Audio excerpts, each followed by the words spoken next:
Oui, je le promets, dit-elle enfin, et Henri, qui appréciait sa parfaite sincérité, se mit à lui parler des mines de charbon, pour satisfaire son goût du concret. Ils étaient d'ailleurs en train de descendre au fond du puits dans une petite cage, et entendaient les pics des mineurs, comme un grignotement de rats, dans la terre au-dessous d'eux, quand la porte s'ouvrit brutalement, sans même qu'on eût frappé. Alors, vous voilà, s'écria Rodney. Catherine et Henri se retournèrent tous deux précipitamment, comme pris en faute. Rodney était en tenue de soirée. Il était manifestement dans tous ses états. Vous étiez donc là pendant tout ce temps, répéta-t-il en regardant Catherine. Je ne suis là que depuis une dizaine de minutes, répondit-elle.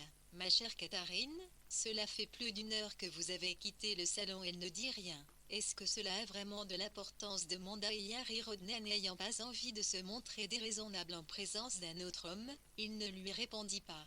Ils ne sont pas très contents, dit-il. Ce n'est pas gentil de fausser compagnie à des personnes d'un certain âge, mais naturellement, je ne doute pas qu'il soit beaucoup plus amusant d'être ici à bavarder avec Henri. Nous parlions des mines de charbon, dit Henri d'un ton urbain. Oui, mais avant cela, nous discutions de choses beaucoup plus intéressantes, dit Catherine.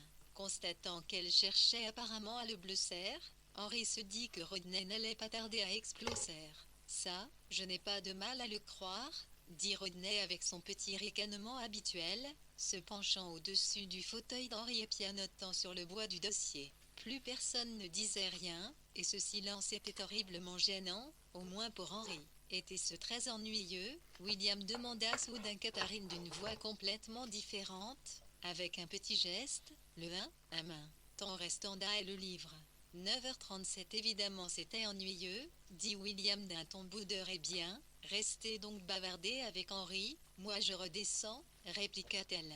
Ce disant, elle se leva, et comme elle se tournait pour sortir de la pièce, elle posa la main, d'un geste curieusement caressant, sur l'épaule de Rodney. Aussitôt, Rodney serra sa main dans la sienne avec un tel élan qu'Henri, agacé, ouvrit un livre avec une certaine ostentation. Je redescends avec vous, dit William, alors qu'elle retirait sa main et s'apprêtait à passer devant lui. Oh non, dit-elle vivement. Vous restez bavarder avec Henri. Mais oui, je vous en prie, dit Henri en refermant son livre.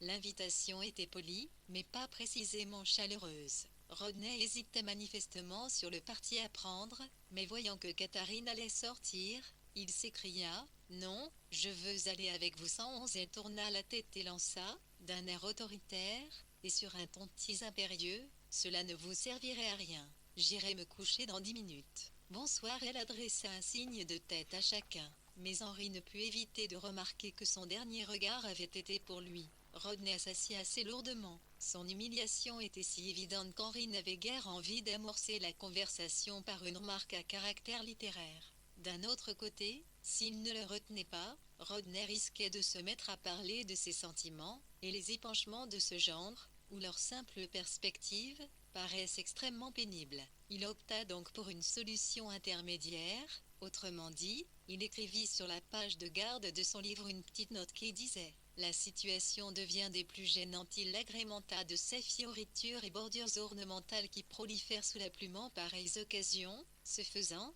il songeait que les difficultés de Catharie, quelle qu'en soit la nature, ne justifiaient pas son comportement. Elle avait parlé avec une espèce de brutalité qui donnait à penser que, par nature ou par affectation, les femmes sont particulièrement aveugles aux sentiments. Lies dom 1101 me terme, Tari, 1, Ali % le livre, H5 main 37%. L'écriture de cette note donna à Rodney le temps de se ressaisir. Comme c'était un homme très vaniteux, le fait qu'Henri ait été témoin de sa rebuffade le blessait peut-être plus que la rebuffade elle-même.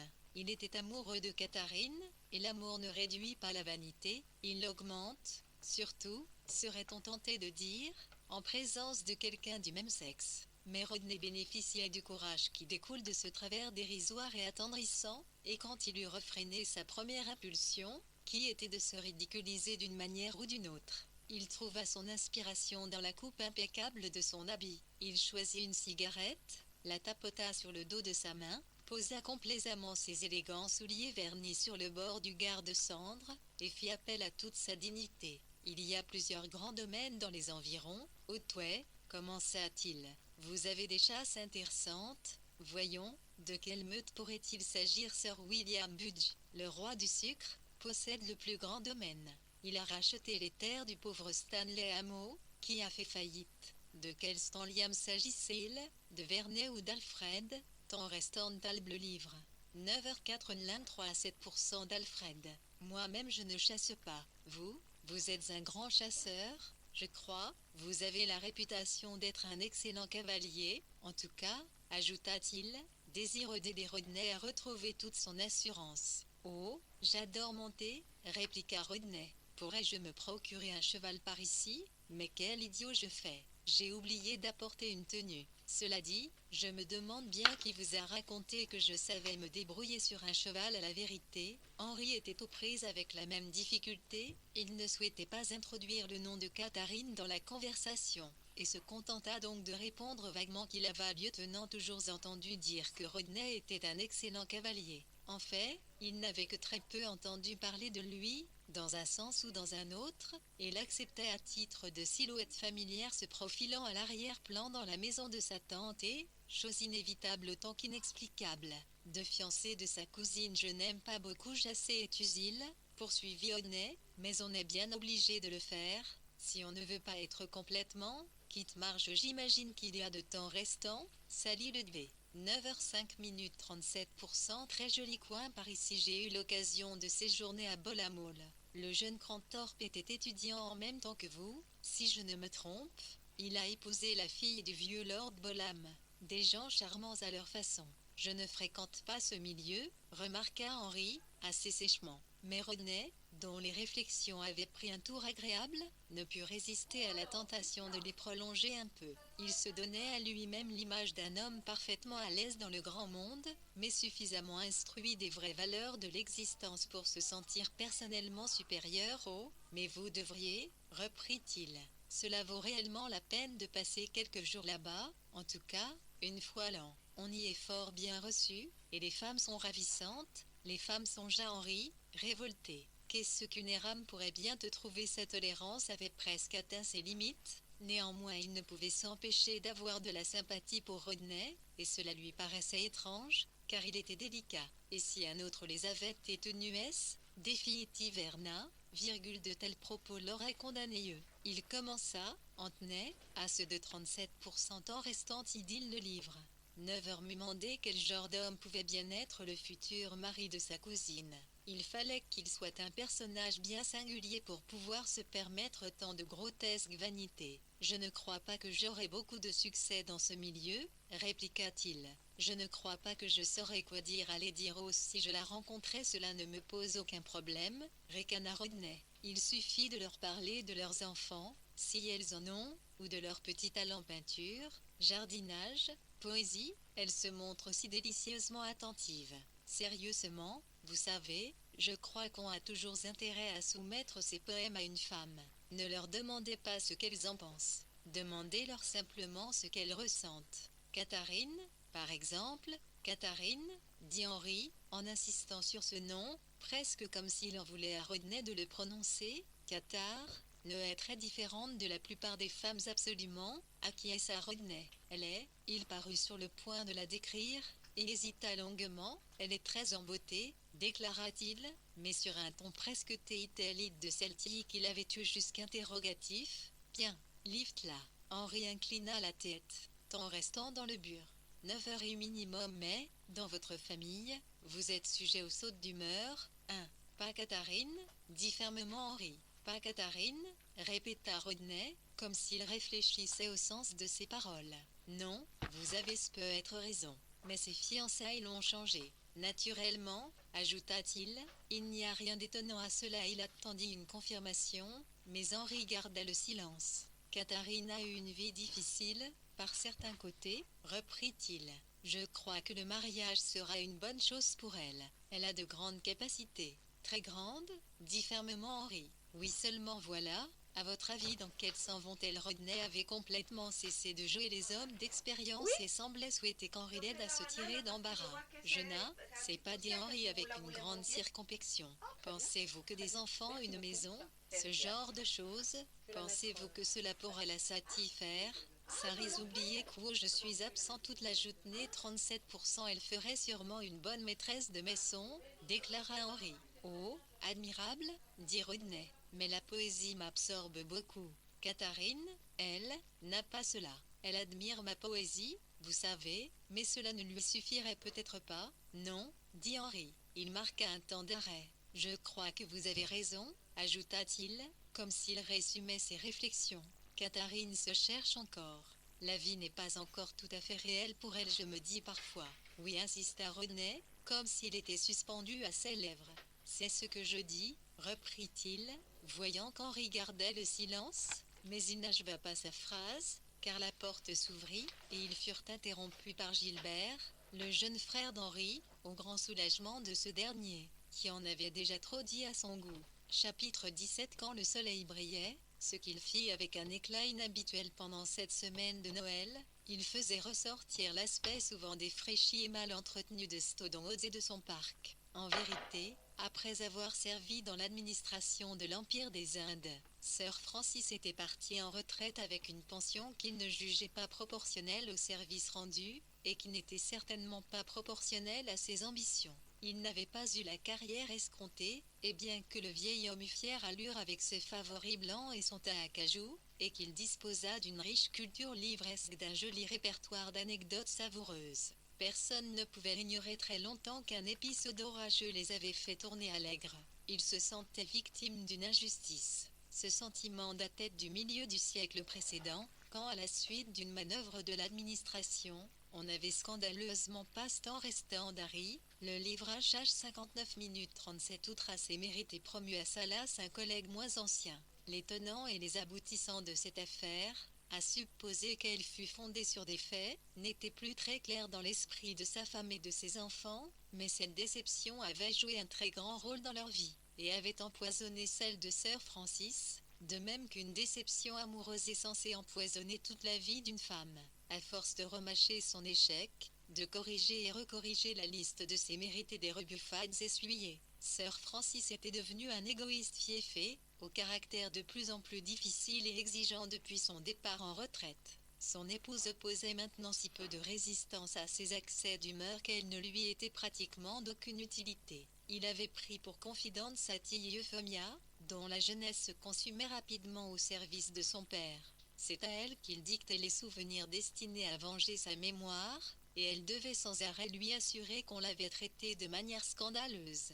Déjà, à l'âge de 35 ans, son teint pâlissait comme avait pâli celui, sa mère, mais pour elle il n'y aurait pas de souvenir de soleil et de fleuves indiens, tant Bloodly dans le livre, réacheté, TSMN. 38% ni de cris d'enfants dans une nurserie, elle n'aurait pas grand-chose de consistant pour meubler son esprit quand, telle Lady Howe en cet instant, elle serait assise à tricoter de la laine blanche, l'œil fixé quasi continuellement sur le même oiseau brodé du même écran de cheminée. Mais, bien sûr, Lady Otway était de ces gens pour qui le grand trompe-l'œil de la vie sociale en Angleterre a été inventé. Elle passait le plus clair de son temps à jouer pour elle-même et ses voisins le rôle d'une femme d'importance, très digne et très occupée, dont la position sociale était considérable et la fortune bien suffisante. Étant donné les circonstances, ce rôle exigeait un grand talent, et à l'âge qui était le sien elle avait dépassé la soixantaine et elle cherchait peut-être beaucoup moins à leurrer autrui qu'à se leurrer elle-même. Du reste, la cuirasse commençait à se fendiller, elle oubliait de plus en plus fréquemment de sauver les apparences. L'usure des tapis, et les couleurs passées du salon, où l'on n'avait pas remplacé un seul siège ni un seul tissu d'ameublement depuis qu'elle l'aimait, s'expliquait non seulement par l'insignifianco, dit la pension, mais aussi par la pressant. De lit 12 en temps, ton 8 était en restant dans le livre. 8h58 minutes 38%, 11 11 1. Des fils. Comme souvent dans ces familles nombreuses, on pouvait tracer une ligne de démarcation bien nette, à peu près au milieu de la fratrie, là où l'argent réservé à l'éducation était venu à manquer, de sorte que les 6 plus jeunes enfants avaient été élevés de façon beaucoup plus économique que leurs aînés. Si les garçons étaient doués, ils obtenaient des bourses et faisaient des études. S'ils n'étaient pas doués, ils prenaient ce que le réseau familial avait à leur offrir. Les filles acceptaient à l'occasion un emploi, mais il y en avait toujours une ou deux à la maison, qui soignaient des animaux malades, élevaient des vers à soie, ou jouaient de la flûte dans leur chambre. La distinction entre aînés et cadets correspondait presque à une distinction de classe. Éduqués à la va comme je te pousse, et chichement traités en matière d'argent de poche, les cadets avaient glané des talents, des amis et des opinions qui ne se rencontraient pas entre les murs d'un collège privé ou d'un ministère. Entre les deux clans existait énormément d'hostilité, les aînés se montrant volontiers condescendants, les cadets refusant de leur témoigner du respect. Toutefois, un sentiment commun les unissait, qui écartait dans celle-ci les convictions de la S l'instant Touriska, CUNUW 0 priorité de leur famille sur toutes les autres. Henri était l'aîné du groupe des cadets, et son chef de file. Il achetait des livres étranges et adhérait à des associations bizarres. Il n'avait pas porté de cravate pendant toute une année, et s'était fait faire 6 chemises de flanelle noire. Il avait longtemps refusé un emploi de bureau, soit dans une société de transport maritime, soit chez un négociant hanté. Il avait persisté, malgré la désapprobation de ses oncles et tantes, à étudier à la fois le violon et le piano, et du coup ne jouait d'aucun des deux à un niveau professionnel. De fait, au bout de 32 années d'existence, il n'avait rien de plus consistant à son actif que la partition manuscrite d'une moitié d'opéra. Dans son refus des conventions, il avait toujours eu le soutien de Catherine, et comme on la tenait généralement pour une personne extrêmement sensée, trop élégante pour être excentrique, ce soutien s'était avéré assez précieux. D'ailleurs, quand elle venait chez eux au moment de Noël, elle passait une grande partie de son temps en conciliabule avec Henri, ou avec CW. Sandra, la Plaçu, jeune des filles, celle qui élevait les vers à soie. Dame Le, groupe des cadets, elle était très réputée pour son bon sens, et Poncolcotio, qu'il rétal tialp de ivre, fiage 5 BN 11 litres un iro affectait de mépriser mais respectait au fond d'eux. Même et appelait sa connaissance du monde, c'est-à-dire des façons de penser et d'agir des vieilles gens respectables qui fréquentent les clubs et dînent en ville avec des ministres. Elle avait plus d'une fois joué les ambassadrices entre Lady Otway et ses enfants. Cette pauvre femme l'avait consultée, par exemple, le jour où, s'étant rendue en mission de reconnaissance dans la chambre de Cassandra, elle avait trouvé le plafond tapissé de feuilles de mûrier, les fenêtres bloquées par des cages, et les tables encombrées de machines rudimentaires destinées à la confection de robes en soie. « J'aimerais, Catherine, que tu l'aides à s'intéresser à quelque chose que les autres puissent comprendre, avait-elle déclaré d'une voix un peu plaintive, en lui exposant ses griefs. C'est bien la faute d'Henri, tu sais, si elle a renoncé aux soirées et s'est entichée de ces affreuses bestioles. Ce n'est pas parce qu'un homme a le droit de faire quelque chose qu'une femme peut en faire rire. Autant la matinée était suffisamment ensoleillée pour que les fauteuils et canapés du salon particulier de Lady Otway paraissent licorne plus. Le labre qu'à l'ordinaire, et les vaillants officiers, ses frères et ses cousins, qui avaient défendu l'Empire et laissé leur vie sur bien des frontières, regardaient le monde à travers une fine pellicule de jaune que la lumière matinale semblait avoir déposée sur leurs photographies. Lady Otway soupira, peut-être à la vue de ces reliques fanées, et se tourna, résignée, vers ces pelotes de laine, qui, chose curieuse et bien caractéristique, n'étaient pas d'une blancheur d'ivoire, mais plutôt d'un blanc terne tirant sur le jaune. Elle avait demandé à sa nièce de venir bavarder un peu. Elle avait toujours eu confiance en elle, et maintenant plus que jamais, depuis ses fiançailles avec Rodney, que Lady Otway jugeait éminemment convenable, et telle qu'on en rêverait pour sa propre fille. Catherine consolida à son insu sa réputation de sagesse en se faisant accent circonflexe terre une paire d'aiguilles à tricoter. « C'est si agréable, dit Lady Otway, de tricoter en bavardant. Et maintenant, ma chère Catherine, parle-moi de tes projets après les émotions de la veille au soir, qu'elle avait tant et si bien réprimées qu'elle l'avait tenue de éveiller jusqu'à l'aube. Catherine se solitait un peu lasse, et donc plus terre à l'aide que d'habitude tu es outre, Tandam le Liviachi un bel 111 111 38% prête à discuter de ses projets maison et loyer elle, domestique et gestion du budget sans se sentir particulièrement concernée. Tandis qu'elle parlait, tout en tricotant méthodiquement, Lady Otway nota avec satisfaction le maintien parfait, l'allure responsable de sa nièce, à qui la perspective du mariage conférait une certaine gravité, des plus saillantes chez une future épousée, mais si rare de nos jours. Oui, ses fiançailles avaient un peu changé Catherine. Quelle fille, ou belle fille parfaite songea-t-elle, sans pouvoir s'empêcher de la comparer à Cassandra, entourée d'innombrables verres à soie dans sa chambre.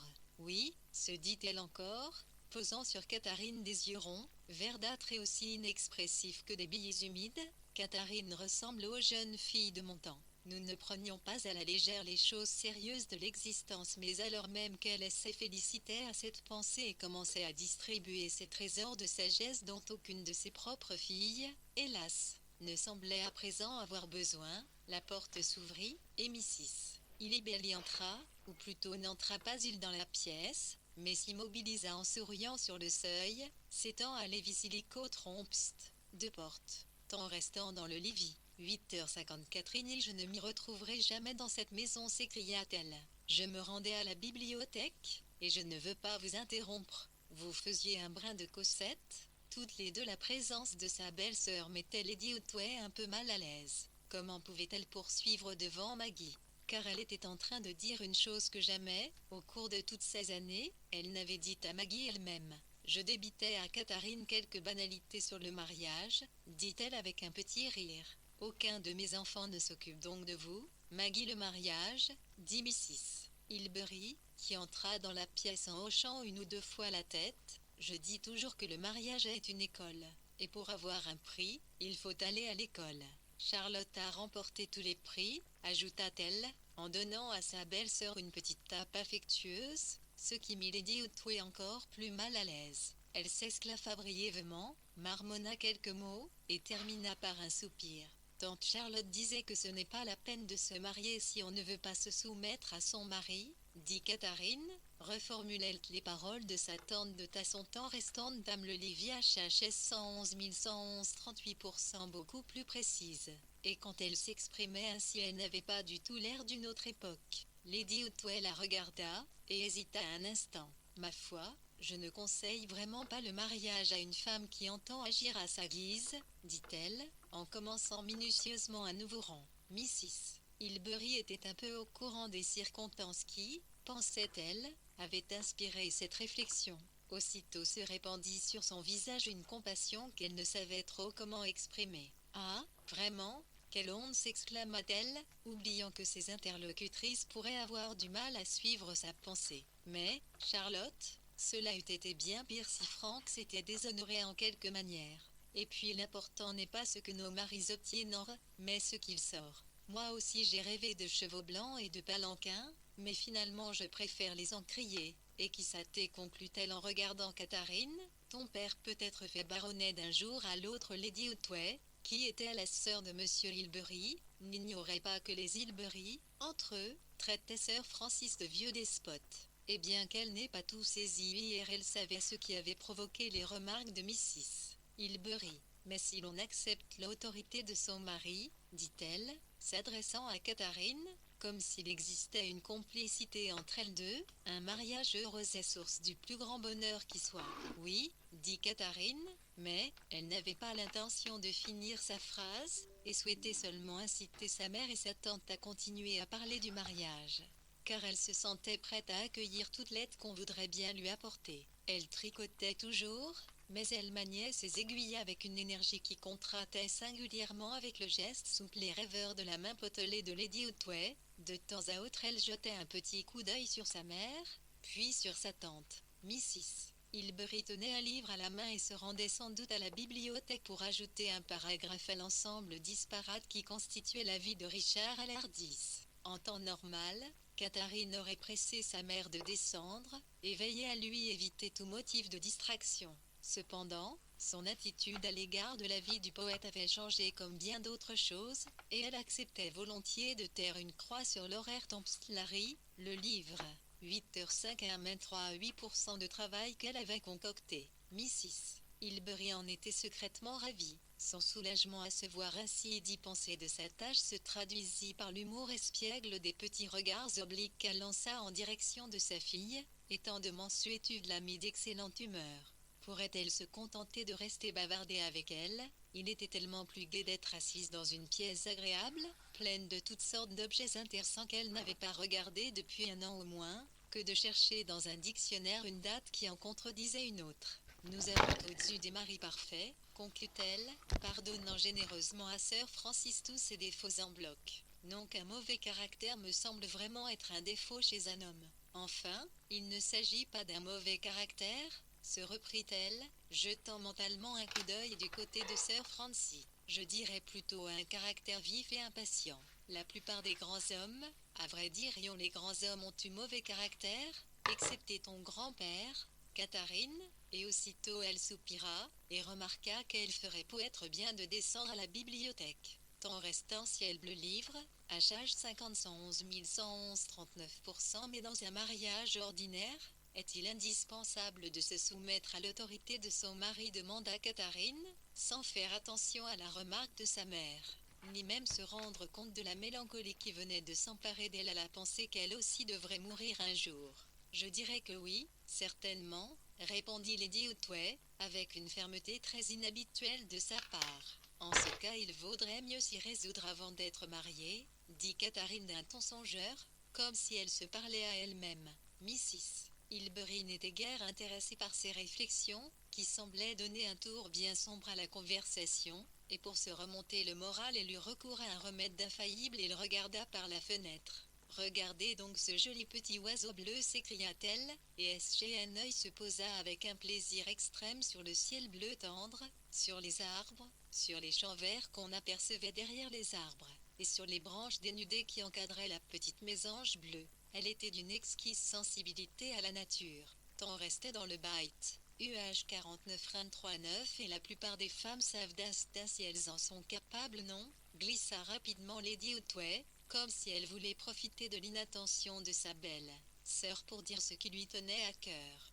Et si la réponse est non, ma foi, personnellement je dirais ne vous mariez pas. Oh, mais le mariage est la vie la plus heureuse pour une femme, dit Mrs. Hilbery, saisissant le mot mariage au vol à l'instant où elle se détournait de la fenêtre. Puis elle réfléchit à ce qu'elle venait de dire. C'est la vie la plus intéressante, se reprit-elle. Elle considéra sa fille d'un air vaguement inquiet. C'était le regard insistant d'une mère qui donne à penser qu'en regardant sa fille c'est elle-même qu'elle regarde. Elle ne fut pas pleinement satisfaite, pourtant elle n'essaya pas du tout de forcer cette réserve qu'elle admirait en réalité beaucoup chez sa fille et sur laquelle elle comptait particulièrement. Mais quand sa mère dit que le mariage était la vie la plus intéressante, Catherine sentit soudain, comme cela lui arrivait parfois, sans raison précise, qu'elles se comprenaient toutes les deux, malgré leurs différences profondes. Cependant, la sagesse de Noyer paraît s'appliquer davantage tant restant dans Ashley 49 minutes 39% aux sentiments que nous partageons avec le reste de l'humanité qu'à ceux qui nous sont propres. Et Catherine savait que seule une personne de son âge pouvait comprendre exactement ce qu'elle voulait dire. Ces deux femmes vieillissantes lui semblaient s'être contentées de si peu de bonheur, et pour l'instant elle ne se sentait pas la force de condamner absolument leur version du mariage. Certes, à Londres, cette attitude mesurée à l'égard de son propre mariage lui avait semblé juste. Pourquoi n'était-ce plus le cas?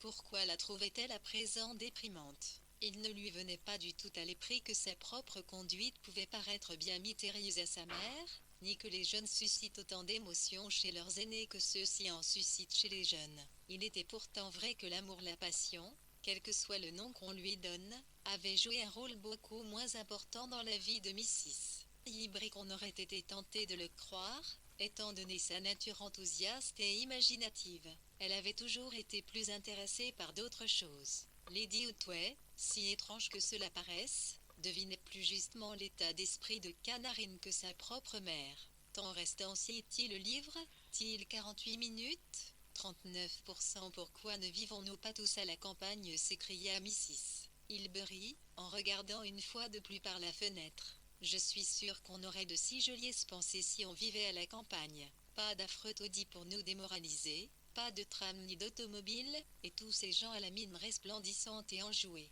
Charlotte, vous ne connaîtriez pas une petite maison près de chez vous qui suffirait à notre bonheur, avec une chambre d'amis peut-être, pour le cas où nous inviterions quelqu'un, et cela représenterait une telle économie que nous pourrions voyager. Oui, cela vous paraîtrait sûrement très agréable pendant une semaine ou deux, dit Lady Otway, mais à quelle heure aurez-vous besoin de la voiture ce matin, enchaîna-t-elle, en posant la main sur la sonnette. À Catherine de décider, dit Mrs. Hilbery, qui se sentait incapable de choisir une heure plutôt qu'une autre. Et je voulais justement te dire, Catherine, que ce matin au réveil tout paraissait si clair dans mon esprit que si j'avais eu un crayon, je crois bien que j'aurais pu écrire tout un long shopping. Je profiterai de notre promenade pour nous trouver une maison. Quelques 39% en restant dans le livre. 8-4 NRR arbres autour, et un petit jardin, une mare avec un sanard de Chine, un bureau pour ton père, un bureau pour moi, et un salon pour Catherine, qui d'ici là serait une femme mariée à ces mots. Catherine frissonna légèrement, s'approcha du feu et se réchauffa les mains en les étendant juste au-dessus des charbons incandescents. Elle souhaitait ramener la conversation sur le mariage, afin d'entendre l'opinion de tante Charlotte, mais ne savait pas comment s'y prendre. Faites-moi voir votre bague de fiançailles, tante Charlotte, dit-elle, remarquant la sienne. Elle prit l'anneau orné de pierres vertes, le tourna et le retourna, sans savoir comment poursuivre. Cette pauvre petite bague a d'abord été pour moi une belle déception, remarqua pensivement Lady Otway. Je rêvais d'un diamant, mais naturellement je n'ai jamais voulu le dire à Frank. Il l'a acheté à ça. La Catherine tourna une dernière fois la bague entre ses doigts avant de la rendre à sa tante sans un mot. Et tandis qu'elle l'examinait, elle pinça fortement les lèvres et se dit Kelly, T.S. doute capable de cette terrible Breston dame te livre. 8h46 39 satisfaire William comme ces femmes avaient satisfait leur mari, elle pouvait bien faire semblant d'aimer les émeraudes alors qu'elle préférait les diamants. Après avoir remis sa bague, Lady Otway observa qu'il faisait frisquet, mais que cela n'avait rien d'anormal à cette époque de l'année. On pouvait même s'estimer heureux d'avoir du soleil, et elle leur recommanda à toutes deux de s'habiller chaudement pour leur promenade en voiture. Catherine avait parfois le sentiment que sa tante s'était constitué un petit stock de lieux communs dans le seul but de meubler les silences et qu'il n'avait pas grand-chose à voir avec ce qu'elle pensait réellement. Mais en l'occurrence, il semblait si bien correspondre à ses propres conclusions qu'elle reprit son tricot et prêta l'oreille. Afin surtout de s'assurer qu'être fiancée à un homme dont on n'est pas amoureuse est une étape inévitable dans un monde où l'existence de la passion n'est qu'une histoire rapportée d'un voyage au cœur de forêts profondes et si rarement contée que les gens sages doutent qu'elle soit véridique. Elle fit de son mieux pour écouter quand sa mère demanda des nouvelles de Jolie, et qu'en réponse tante raconta par le menu les fiançailles, 11 Hilda avec 1111 officiers de l'Aigné étant restant dans le livre, H41, minimum 39% des aides. Mais son esprit s'évadait tour à tour vers des chemins forestiers semés de fleurs étoilées, et vers des pages soigneusement remplies de symboles mathématiques. Quand son esprit s'orientait de ce côté, son mariage lui apparaissait simplement comme une arche sous laquelle il lui fallait passer pour réaliser son désir. Dans ces moments-là, le courant de sa nature profonde l'entraînait entre ces berges étroites avec une grande impétuosité et un mépris inquiétant des sentiments d'autrui. Alors que les deux dames venaient d'achever leur tour d'horizon de la famille, et que Lady Otway s'attendait nerveusement à quelques généralités sur la vie et la mort de la part de sa belle-sœur, Cassandra fit irruption dans la pièce pour dire que la voiture était avancée. « Pourquoi Andrews n'est-il pas venu me l'annoncer lui-même » demanda avec humeur Lady Otway, qui reprochait à ses domestiques de ne pas se montrer à la hauteur de son idéal. Quand Mrs. Hilbery et Catherine arrivèrent dans le hall, tout équipées pour leur promenade, elles tombèrent au milieu de la discussion habituelle concernant les projets du reste de la famille. Ainsi, des portes s'ouvraient et se refilaient un peu partout, 2 ou 3 temps restants d'amter livre. 8h45 39 personnes hésitaient dans l'escalier, montant soudain quelques marches, puis les redescendant, et Sir Francis lui-même était sorti de son bureau, le Times sous le bras, pour se plaindre du bruit et de l'air qui entrait par la porte ouverte, ce qui eut au moins pour effet de précipiter dans la voiture ceux qui n'avaient pas envie d'y aller, et de renvoyer dans leur chambre ceux qui n'avaient pas envie de rester. Il fut décidé que la voiture conduirait Mrs. Hilbery, Catherine, Rodney et Henry à Lincoln, et que tous ceux qui le souhaitaient suivraient à bicyclette ou dans la carriole. Pour qui séjournait à Stockton-House, cette excursion à Lincoln figurait obligatoirement au programme des réjouissances, en vertu de la conception de l'hospitalité que Lady Otway devait aux journaux mondains et à leur récit des récessions organisées à Noël dans les plus grands châteaux du royaume. Les chevaux de l'attelage étaient tous deux vieux et lourds, mais enfin ils étaient assortis, la voiture était brinque-ballante et inconfortable, mais les armes des Otway étaient visibles sur les portières. Lady Otway se tint sur le perron, enveloppée dans un châle blanc, et agita la main comme par habitude jusqu'à ce qu'ils étournent le coin. Compagnie l'allée sous les lauriers, Iran restant entame le livre.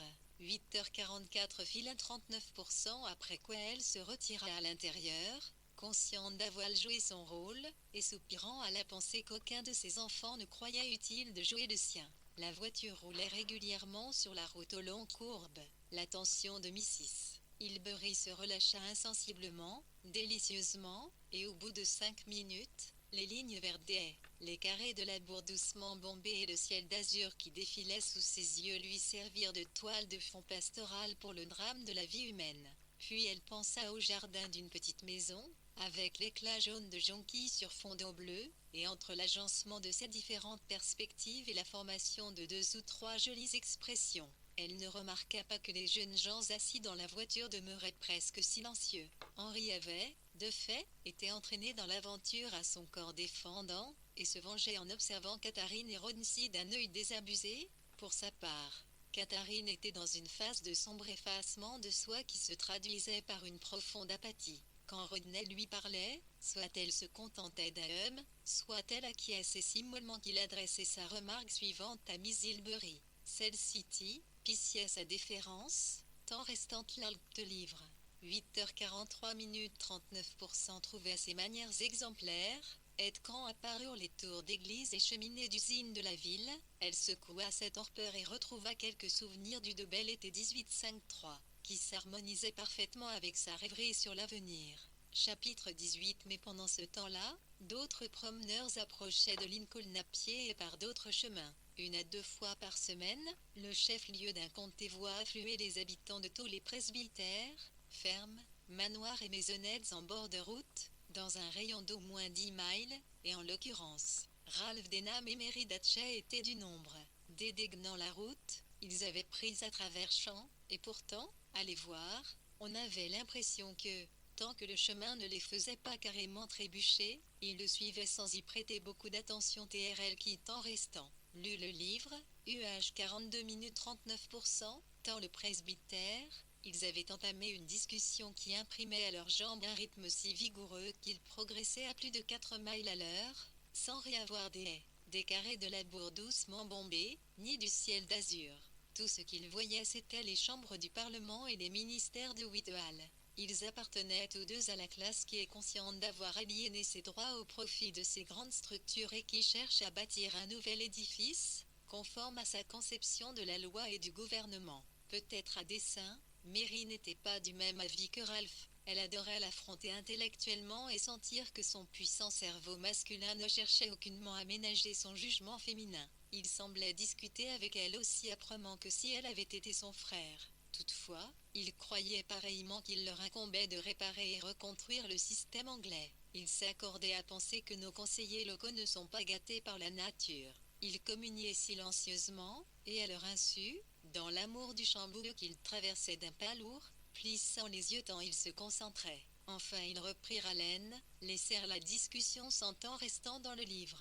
8h42 minutes 40% volés vers les limbous finissent tous les échanges de ce genre et, appuyés à une barrière, ils ouvrirent pour la première fois les yeux et regardèrent le paysage.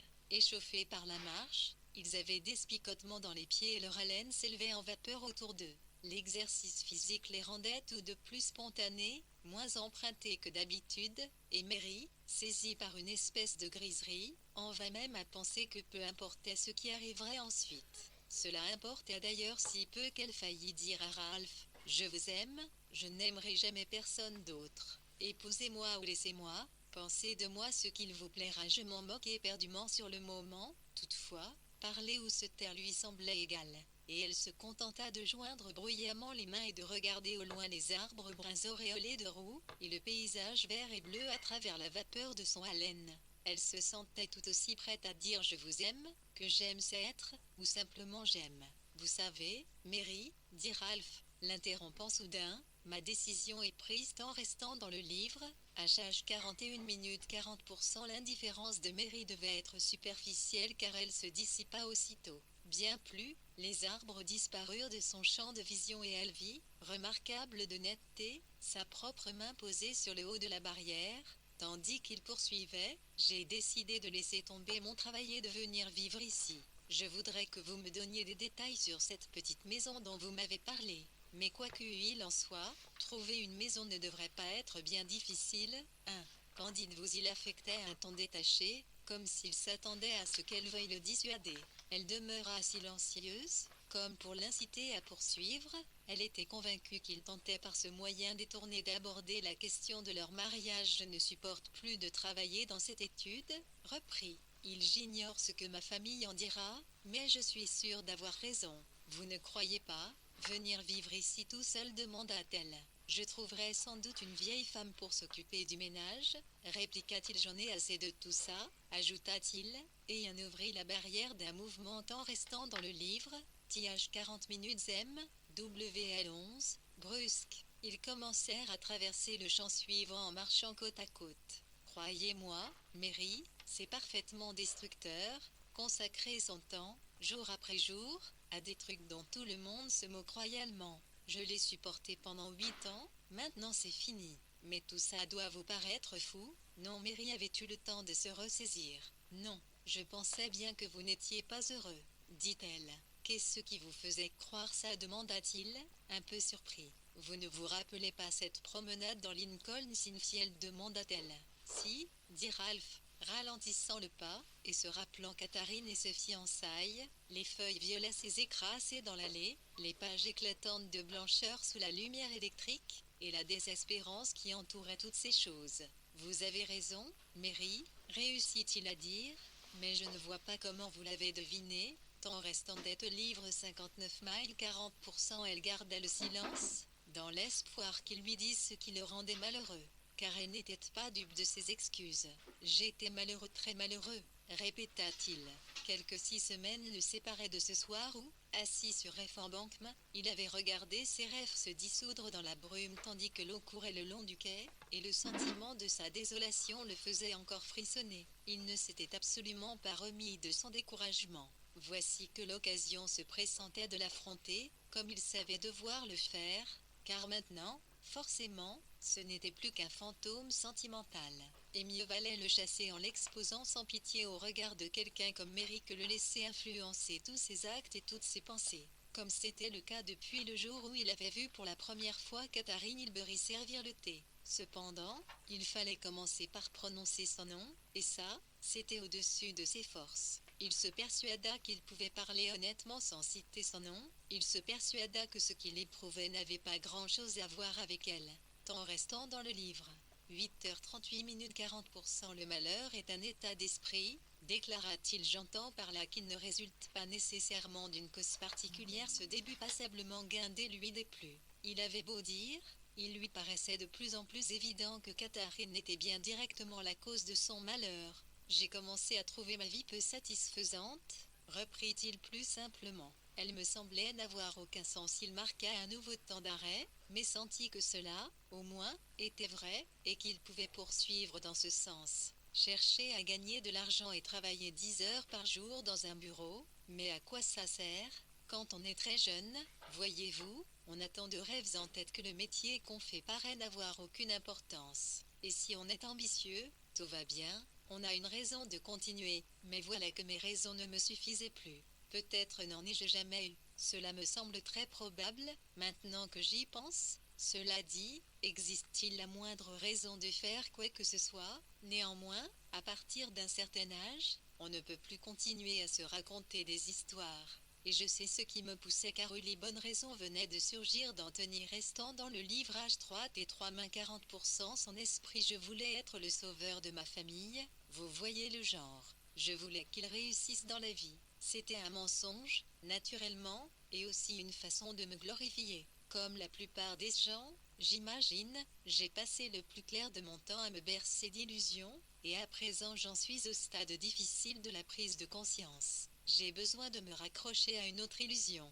Voilà à quoi se ramène mon malheur. Mary de raisons expliquait le profond silence de Mary pendant ce discours, et les plis curieusement rectilignes qui barraient son front. Primo, Ralph ne parlait pas de mariage. Secondo, il ne disait pas la vérité. Il ne devrait pas être difficile de trouver une petite maison, dit-elle avec un entrain brutal. sans tenir aucun compte de ce qu'il venait de déclarer. Vous avez un peu d'argent de côté, n'est-ce pas? Oui, conclut-elle. Je ne vraiment pas ce qu'on pourrait trouver à redire à ce projet. Ils traversèrent le champ dans un silence complet. Ralph était surpris par le commentaire de Mary, et un peu blessé, et pourtant, dans l'ensemble, plutôt satisfait. On s'était réveillé ici qu'il lui était impossible tant restant d'Harry le livre 8h03 40% d'exposer franchement son cas devant Mary, et il était secrètement soulagé de constater qu'il ne lui avait pas livré son rêve.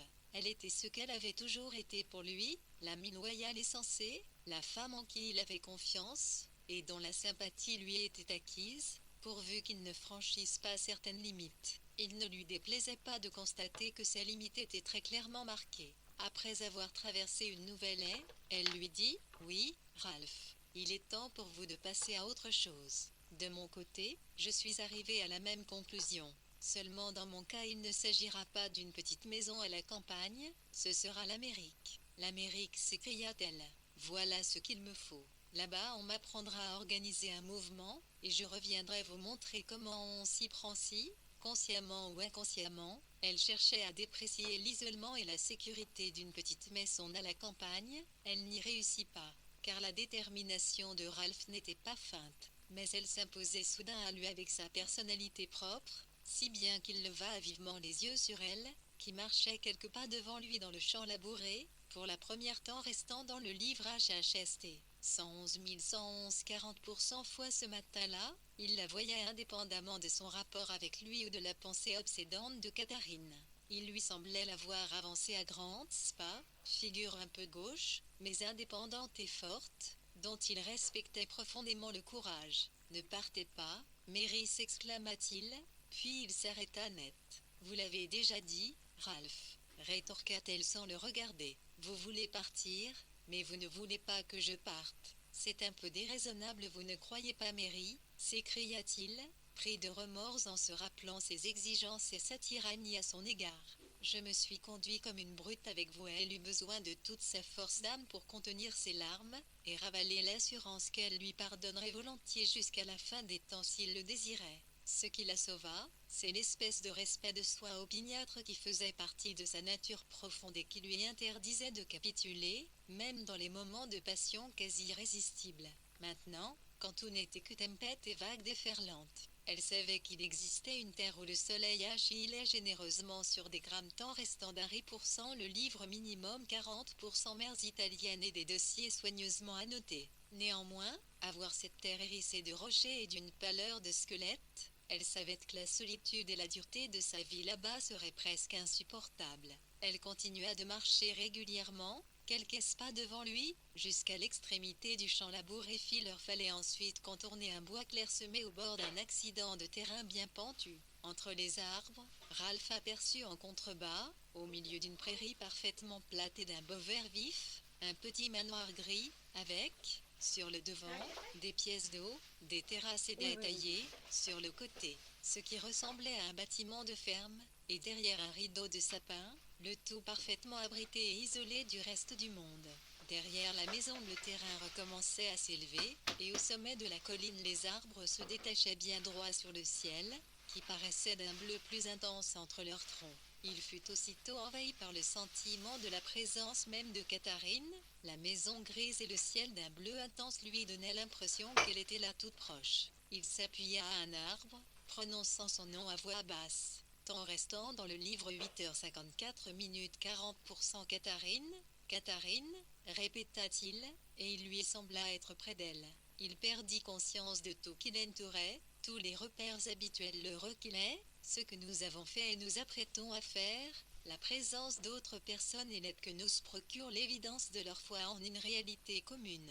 Tout cela lui échappa. C'était un peu comme si la terre s'était dérobée sous ses pieds, qu'il se retrouvait au cœur de l'immensité bleue, et que l'air était saturé de la présence d'une seule femme.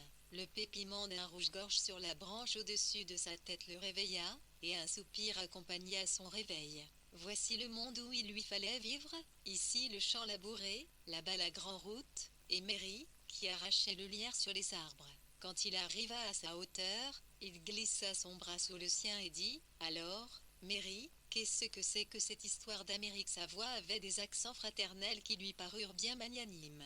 Étant donné qu'elle avait coupé court à ses explications et montré peu d'intérêt pour ses nouveaux projets, elle lui exp.